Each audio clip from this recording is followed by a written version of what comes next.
Allô la Chine, bonsoir à tous et à toutes. Bonsoir maman Anna Mokondi de London City. Bonsoir maman Norvège. Maman na yoki au câlin maman. Maman Norvège câlin. Bonsoir papa Xbox. Bonsoir Aimé la donna. Naebi kozana boulot. Bonsoir Suzamaba, naebi kete ozana boulot. Bonsoir maman Yvette Matondo, naebi kozana boulot. Bonsoir Nabino Nyoso. Nalina lobaka la Chine bomo na mwana azana bonne famille. Moto azalaka na bonne famille a se justifiaka te. Soko okolaka bien okosi justifier te. Bato ba justifiaka bino moko boyebi. Boyebi déjà. Tout ça a besoin de tout ça, il a bino dessin. Botala nanu la baronne. Toze baza et belete. Bao baza na ba koko. Na aja koko wana ya la baronne. Bao baza na ba koko. Ngape na mona ikoko aliboma. Siko na moni koko la baronne. En tout cas, la Chine. Tout c'est dérangé mingte. La baronne a se justifié. Et biso siko ba maman, ba papa, ba leki, ba yaya, bana. Tout c'est dérangé te. Parce que ye moko kolo makambo a se justifiaka te. Biso ka bato to soutenaka ye to se justifiaka. Donc sikoyo to si to yebi idéologie wana, to si to comprendre idéologie wana, donc ça sert à rien to justifier. Bino moko ka botala niveau tina koko. Niveau tina koko. Aouti en Amérique.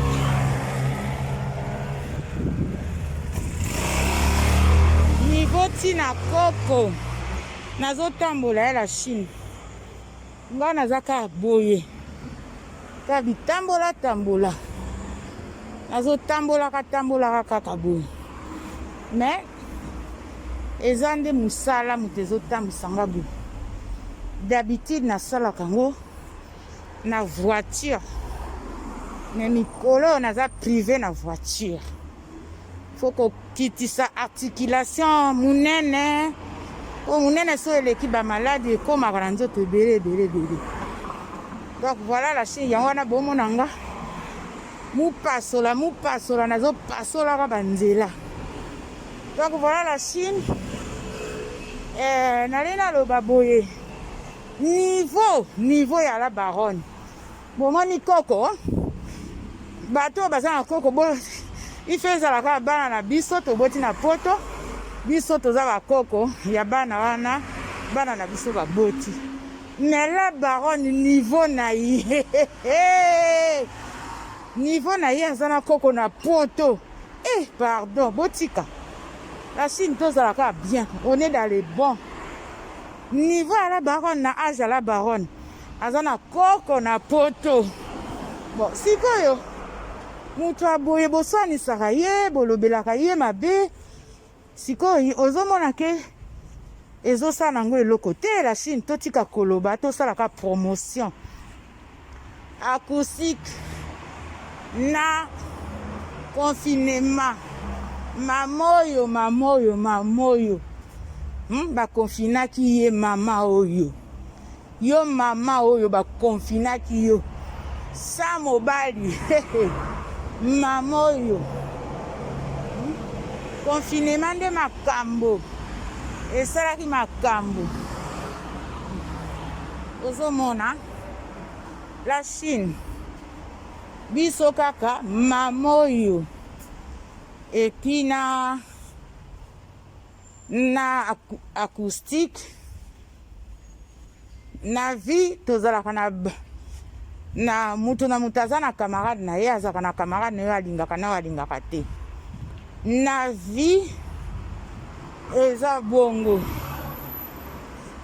masolo elekaka 2 personnes soki ekomi 3 personnes moko na biso alobi mais sikoyo masolo wana ntango moko akenda koloba alobaka na oyo ya moninga wana alobi mais oyo ye alobi bato bayebi te bayebi ka oyo ya moninga ozomona ke eza ndenge la baron ayembaki tozalaki misato na groupe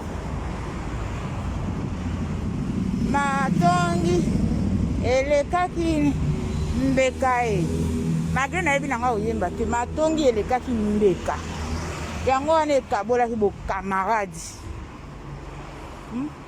eloko nini ekabolaki bokamaradi ye kaka songi soki naziyanga moto ye akotuna ngai lobi oliaki nini ye akotuna ngai lobi olataki nini ye akotuna ngai mobali na yo couleur na ye nini ye akotuna ngai lobi osombaki nini ye akotuna ngai biloko nini olambaki ye akotuna ngai lobi olalaki ndenge nini ye akotuna ngai masu yoza songo masu yango wana masu bakimi ye masu bokamarade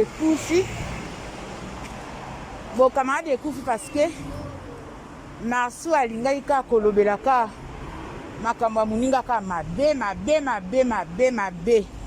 masu alobaki ke ye aza intelligent moninga aza zoba mais masu na vie ezalaka bongo te masu la Chine botene nga rigueur te nazo décortiquer nzembo ndenge la Chine ndenge la baron ayembi signification na nzembo wana soki bozalaki 3 personnes bino so bokimi bokabwani ça veut dire que likambo ezalaki mais so likambo ezalaki te bolingi bokabwana te. Franchement, il s'arrête devant le piéton. C'est pas possible. Il devait attendre. Bolimbisanga. Nga nazaka matata nasonaka même na nzela. Nasonaka nzela. Donc voilà. Sikoyo, yo moko osali kisongi. Bo camarade ekufi. Hein?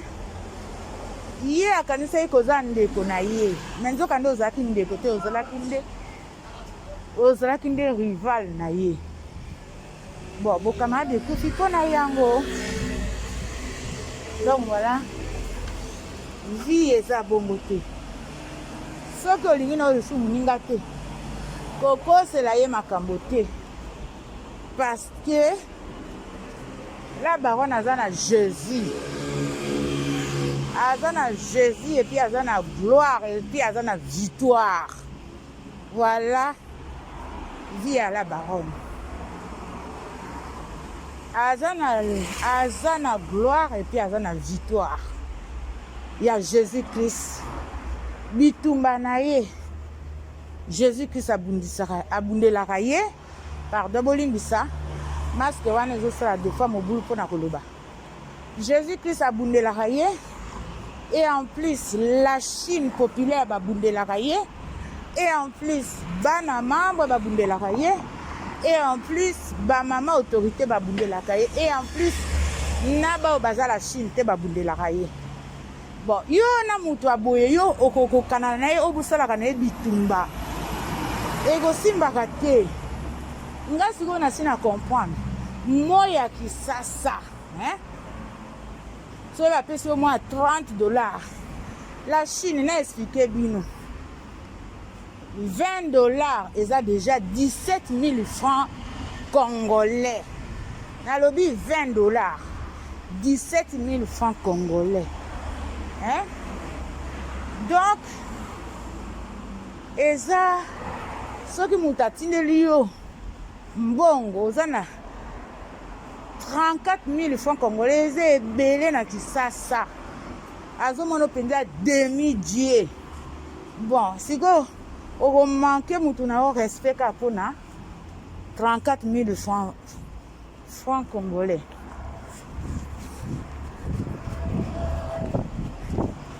Ozolingisa